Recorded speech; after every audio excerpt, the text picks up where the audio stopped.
2024 లేదా 25లో డిగ్రీ లేదా బీటెక్ చదివారా? సాఫ్ట్‌వేర్ జాబ్ కోసం ఎదురు చూస్తున్నారా? అయితే కోడ్ జ్ఞాన్ 100 డేస్ కోర్సులో చేరండి. జాబ్ సాధించండి. Welcome to Suman TV. నేను మీ సుమన్ టీవీ నాగ్.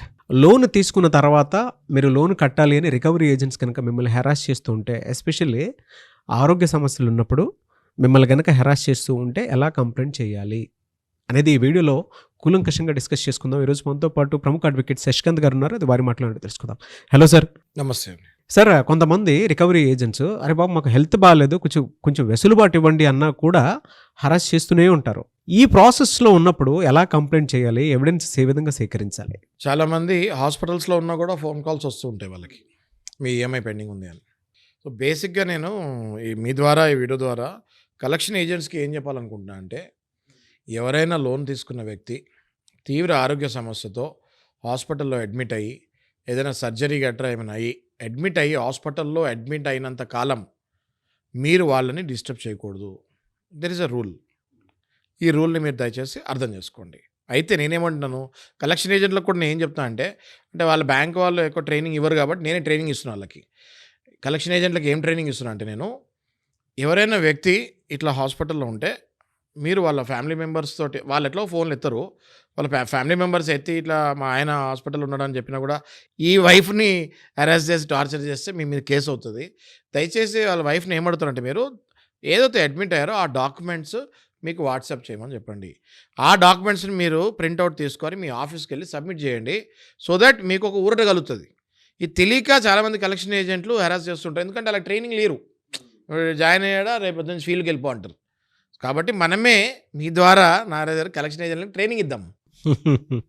కలెక్షన్ ఏజెంట్స్కి మనం ట్రైనింగ్ ఏదైతే రెండో పాయింట్ ఏం ట్రైనింగ్ ఇస్తున్నామంటే, దయచేసి మీరు కొంచెం సాఫ్ట్గా మాట్లాడండి. ఎందుకంటే వాళ్ళు పేషెంట్స్ కదా. సో మీరు ఫోన్ చేసినప్పుడు వాళ్ళతో కొంచెం సాఫ్ట్గా మాట్లాడి, ఇప్పుడు ఎలా ఉందండి ఏంటి అని అడిగి, ఎప్పుడు డిశ్చార్జ్ అవుతారు అని కనుక్కొని డిశ్చార్జ్ అయిన తర్వాత మీరు మళ్ళీ నార్మల్గా కాల్ చేసి, మేము ఒకసారి కలవచ్చా అండి మిమ్మల్ని, లోన్ గురించి మాట్లాడాలని చెప్పండి. ఇది మీకు నేను ఇచ్చే రెండో ట్రైనింగ్ పాయింట్. మూడో పాయింట్ నాగరాజు గారు, చాలామందికి తెలియదు ఏంటి అంటే, ఇట్లా హాస్పిటల్లో ఉన్నప్పుడు డైలీ కాల్ చేస్తానికి ఉండదు. అసలు ఈ పాయింట్ అయితే అసలు కలెక్షన్ ఏజెన్సీలకు తెలియదు. ఎందుకంటే వాళ్ళు ఎప్పుడు ఆర్బీఐ గైడ్లైన్స్ ప్రాపర్గా ట్రైనింగ్ అటెండ్ అవుతాము. ఆర్బీఐ గైడ్లైన్స్ కూడా మారుతూ ఉంటాయి time to time. Software update అయినట్టు గైడ్లైన్స్ కూడా ఇంకా మారుతూ ఉంటాయి. మారిన గైడ్లైన్స్ ఇలా ట్రైనింగ్ ఇద్దామనుకున్నా వీళ్ళు ట్రైనింగ్ కూడా టైం ఇవ్వలేరు కలెక్షన్ వాళ్ళు. ఎందుకంటే ఆ రోజు టార్గెట్ మిస్ అయిపోద్ది కదా. సో వీళ్ళు ఎవరు ట్రైనింగ్ అటెండ్ కారు, కుర్రోళ్ళు రోడ్ల మీద తిరుగుతూ ఉంటారు. సో వాళ్ళకి నేను చెప్పే మూడో పాయింట్ ఏంటి అంటే, 7 రోజుల్లో 7 డేస్లో 2 నుంచి 3 సార్ల కంటే ఎక్కువ చేయకూడదు. ఎందుకంటే ఆయన ఆరోగ్య పరిస్థితి బాగాలేదు కదా. హాస్పిటల్ నుంచి డిశ్చార్జ్ అయ్యి ఇంటికి వస్తాడు ఆయన. 7 రోజుల్లో అంటే ఇన్ ఏ వీక్ 2 టైమ్స్ నుంచి 3 టైమ్స్ వరకు కాల్ చేయొచ్చు. కానీ ఇంటికి వచ్చేసాడు కదా అని మళ్ళీ మీరు డైలీ 100 సార్లు ఫోన్ చేస్తే ఏమవుతుంది? మళ్ళీ ఆయన హాస్పిటల్లో జాయిన్ అవుతాడు. అప్పుడు మళ్ళీ ఆయన హాస్పిటల్లో జాయిన్ అవుతాడు. దానికి కారణం ఎవరుతారు? సైకలాజికల్ ప్రెషర్ ఇవ్వకూడదు. సార్, హార్ట్ అటాక్ వచ్చి చచ్చిపోయిన కలెక్షన్ వాళ్ళ వల్ల. కలెక్షన్ వాళ్ళు ఎంతోమందిని చంపేశారు, లిటరల్గా చంపేశారు ఎంతోమందిని. హార్ట్ అటాక్లు వచ్చి చచ్చిపోయిన వాళ్ళు ఉన్నారు ఈ కలెక్షన్ వల్ల గోల భరించలేక. అంటే కొడుకు అప్పు చేసి ఉంటాడు, ఇంట్లో కొడుకు ఉంటాడు, ఫాదర్ ఉంటాడు. ఇలానే నువ్వు పిల్లల్ని పెంచేది, నువ్వే కన్నావా, నీ కొడుకేనా, నీకు తెలీదా, నీకు బాధ్యత లేదా, గాడిదలా కన్నావు, వదిలేస్తావు రోడ్డు మీదకి, అందరి దగ్గర అప్పులు చేస్తున్నాడు, ఇలాంటి మాటలు మాట్లాడతారు. ఆ తండ్రి అప్పుడు దాకా ₹1 కూడా ఎక్కడ అప్పు చేసి ఉండడు. గవర్నమెంట్ ఉద్యోగో ప్రైవేట్ ఉద్యోగో రిటైర్ అయి ఉంటాడు ఇంట్లో.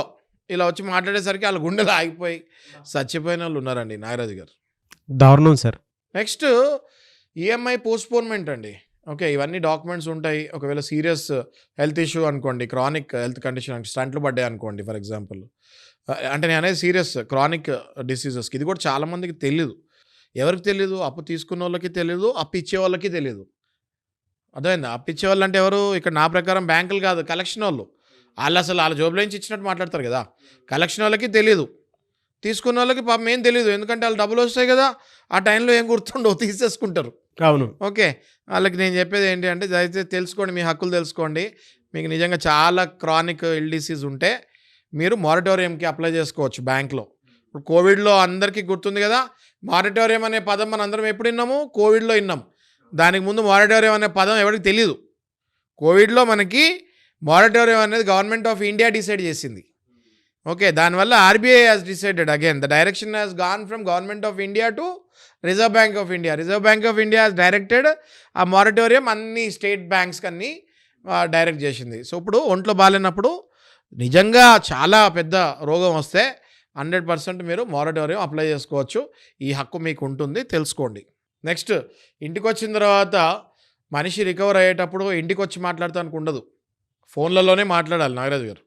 ఇంటికి వచ్చిన తర్వాత ఆ మనిషికి మళ్ళీ వెంటనే వచ్చి తలుపులు కొట్టేస్తాం, ఎప్పుడు పడితే అప్పుడు వస్తాం, ఏం లాభం, ఇంకా అవును. మళ్ళీ అడ్మిట్ అవుతాడు కదా. కాబట్టి ఇంటికి వచ్చిన తర్వాత దయచేసి మీరు డైరెక్ట్ ఫీల్డ్ విజిట్స్ ఉండవు, మీరు ఫోన్లోనే ఫాలోఅప్ చేసుకోవాలి.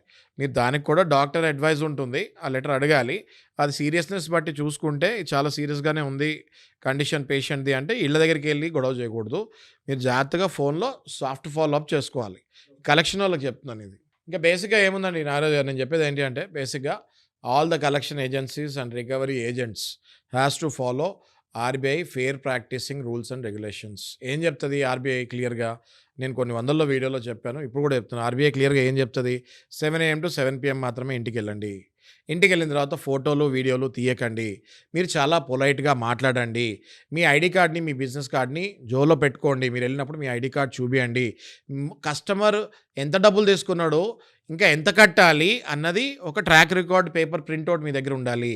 అది చూపియండి. చూపించి పలానా డేట్ బౌన్స్ అయింది, బౌన్స్ ఛార్జెస్తో పాటు మీరు ఇంత కట్టాలి సార్, ఇంత కట్టాలి మేడం అని క్లియర్గా చెప్పాలి.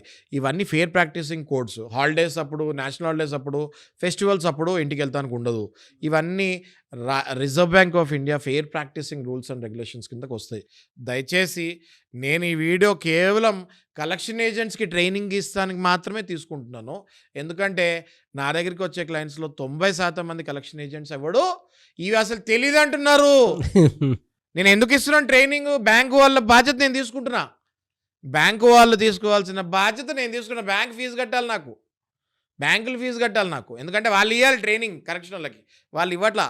నేను ఇస్తున్నాను కలెక్షన్ వాళ్ళకి ట్రైనింగ్ ఈ వీడియో ద్వారా, మీ వీడియో ద్వారా. నాగరాజు గారు, మిమ్మల్ని అభినందిస్తూ దయచేసి కలెక్షన్ ఏజెన్సీస్కి, బ్యాంకులకి నా విజ్ఞప్తి ఏంటంటే RBI guidelines, fair practising rules and regulations రెగ్యులర్గా ఎవ్రీ 15 days మీ ఏజెన్సీస్కి, మీ కలెక్షన్ ఏజెంట్స్కి దయచేసి ట్రైనింగ్ ఇవ్వండి.